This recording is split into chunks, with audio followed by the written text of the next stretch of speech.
Spoštovani veleposlanik Ukrajine v Sloveniji, spoštovani predsednik Državnega sveta Republike Slovenije, spoštovani visoki gosti, spoštovani diplomatski zbor, spoštovani vsi, ki ste morali neprostovoljno zapustiti domove v Ukrajini. Dovolite mi, da vam ob tej žalostni obeležitvi obletnice začetka agresije na Ukrajino, o tej mednarodni, družbeni in človeški tragediji spregovorim kot predsednica in kot Nataša, ki vse življenje živi z vrednotami, povezanimi s človekovimi pravicami, ter kot mati, ki ji ni vseeno za sedanjost in prihodnost svojega otroka. V predsedniški palači sem točno 2 meseca in v tako kratkem času sem že doživela veliko, več, kot sem si upala sploh predstavljati. Toda usode, stiske mladih okoli nas, njihovih staršev, sorodnikov, doživljam mnogo dlje, še posebej od izbruha pandemije, ko so naši domovi za 2 leti postali zapori, otroci in najstniki pa v svojih najboljših letih prikrajšani za čisto osnovne reči, ki oblikujejo njihove osebnosti. Druženje in ljubezen, pa tudi vse, kar sodi v okvir izobraževanja, ne samo v šoli, tudi prek čisto vsakdanjih življenjskih izkušenj. Med hude vsesplošne posledice pandemije se je vmešala še vojna v Ukrajini. Vojna, ki ni bila izzvana. Vojna, ki je nihče, ki je dober človek, ni želel. Vojna, ki ne posega v življenja mladih le tako, da jih prikuje v njihove sobe, vojna jih prežene z domov, vojna jemlje njihova življenja, njihovih staršev, prijateljev, sorodnikov, onemogoča jim sanje, ne dovoli jim vizije zase in za svoje bližnje. Vojna v Ukrajini, ki se je začela pred 1 letom, ni njihova vojna. Te vojne niste želeli vi, ki ste pribežali iz Ukrajine v Slovenijo, niti je niste začeli. To je vojna, ki so si jo zaželeli posamezniki pod vodstvom Putina in njegovega režima, prepričani, da s tem branijo interese svoje države. Toda o tem, kaj so pravzaprav ti interesi, kaj je tisto, kar ogroža obstoj Rusije in njene interese, svojih prebivalcev niso vprašali. Kje je katera država z orožjem napadla Rusijo in ogrozila njen obstoj? Tega niso znali pokazati. So pa ruskim fantom porinili orožje v roke, jih preoblekli v agresorske uniforme in tako premnoge pahnili v gotovo smrt.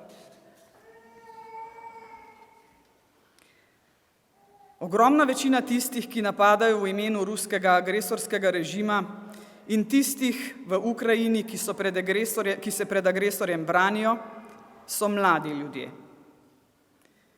Kaj bi ti ljudje bili čez 10-15 let, če ne bi bilo te vojne?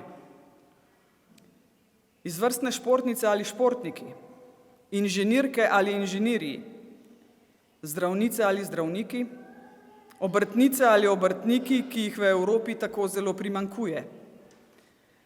Bi se fant iz Ukrajine in dekle iz Rusije zaljubila, si ustvarila družino? Tega ne bomo vedeli nikoli. Vemo pa, kako veliko lahko ti mladi dajo sebi, svojim in družbi, če jim je to le omogočeno. Vemo in izvedeli bomo tudi danes, saj bomo vsi skupaj imeli čast in priložnost slišati glasbenice iz Ukrajine, ki jih je iz domovine pregnala vojna in so se odločile, da bodo svoje izpopolnjevanje nadaljevale pri nas. Glasbenice in glasbeniki iz humanitarno-umetniškega projekta Glasba za prihodnost, Music for the Future, niso le ambasadorji in ambasadorki svoje države. So opomnik našega temeljnega nerazumevanja vojne. da je vojna predvsem poraz človeške družbe in civilizacije. Je izraz nesposobnosti reševati spore po mirni poti, kar je eno izmed temeljnih načel sodobnega mednarodnega prava in mednarodnih odnosov. V tej vojni mirno reševanje sporov še ni dobilo priložnosti. Ne samo kot mati, ki ji ni vseeno za sedanjost in prihodnost svojega sina edinca, in kot nekdo, ki mu je mar za usode nedolžnih, ampak tudi kot političarka, ki terja, da se ta vojna ustavi in da Ukrajina dobi tisto, kar ji omogoča ustanovna listina Organizacije združenih narodov, katerih vplivna članica je tudi Ruska federacija. Suverenost in s tem možnost, da sama odloča o svoji prihodnosti. Cilj mora biti sklenitev celovitega, pravičnega in trajnega miru v skladu z načeli ustanovne listine Organizacije združenih narodov. Danes je usoda človeštva še bolj ključno povezana kot kadarkoli prej. Meje med problemi drugih in našimi problemi se vse bolj brišejo. No, to ni moja misel, ni misel, ki je bila napisana v preteklih dneh, tednih ali mesecih, je pa še kako aktualna in resnična. Pred približno 2 desetletjema jo je izrekel dr. Janez Drnovšek, ki se je poslovil na današnji dan pred 15 leti. V luči aktualnega dogajanja si želim, da bi bilo v teh zahtevnih časih na najvišjih političnih funkcijah širom sveta čim več državnic in državnikov njegovega kova. Tej Drnovškovi misli pa naj za konec dodam. Naše usode ostajajo povezane, Slovenija ostaja zavezana Ukrajini. Hvala vsem, ki ste prišli. Hvala vsem veleposlanikom, ki ste danes tukaj. Hvala vsem državam, ki jih zastopate in pomagate Ukrajini v teh težkih časih. Sama sem se ravnokar vrnila iz nastanitvenega centra v Postojni. Na svojo lastno iniciativo sem obiskala Ukrajince oziroma vse tiste, ki so prebežali iz Ukrajine v Slovenijo. Ko poslušaš njihove zgodbe, se še kako zavedaš, kako prav je, da ljudem v stiski pomagamo. Slovenija je za te ljudi naredila veliko in še bo. Hvala tudi vsem nevladnim organizacijam, Vladi Republike Slovenije, ki vsi pomagajo po svojih najboljših močeh, kolikor le zmorejo in znajo. Pogovarjala sem se z otroki iz Ukrajine, starimi med 5 in 12 let. Danes nimajo nasmeha na ustih. Vsi skupaj smo zajokali na koncu, preden sem se poslovila od njih. Ampak rekla sem jim, danes na to grozljivo obletnico lahko vsi skupaj jokamo. Ampak jutri naj bo za te otroke ponovno dan za smeh in veselje. Hvala lepa vsem in prosim, ne pozabite sledečega. Kje umirajo otroci in civilno prebivalstvo?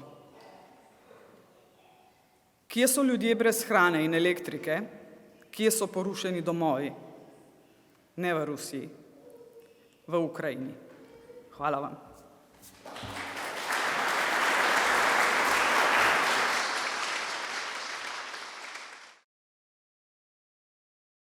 Шановна пані президентко, шановні гості, дорогі українці і українки, дорогі словенські друзі.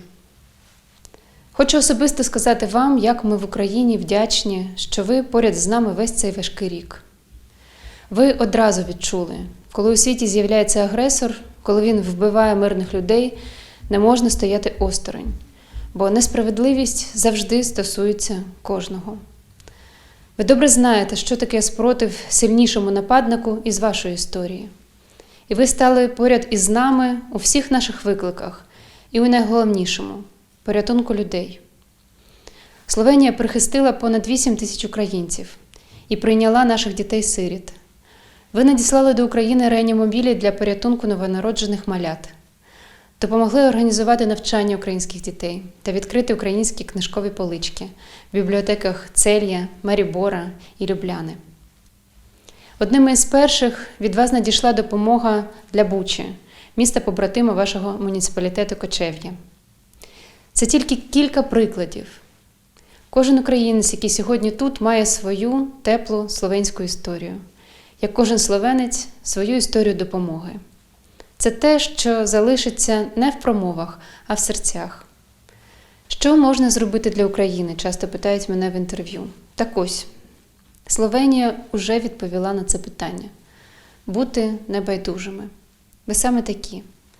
Це ваш внесок у перемогу справедливості і людяності, у нашу спільну перемогу. Дякую вам, друзі, від усієї України.